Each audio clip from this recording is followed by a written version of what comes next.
In May, Wuchang in northeast China's Heilongjiang province welcomed the spring plowing and transplanting season, where machines and farmers work together to cultivate rice paddies with scenes of labor everywhere. Wuchang is known as the hometown of high-quality rice in China, and is a well-known high-quality rice-producing area.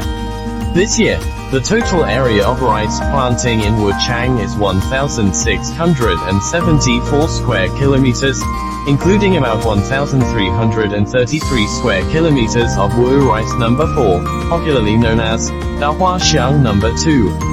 Prior to transplanting, farmers have already completed soaking, breeding, field sterilization, and land preparation. The use of large-scale agricultural machinery has also made the entire spring cultivation process easier. The large-scale transplanting in Wuchang is expected to end on May the 25th.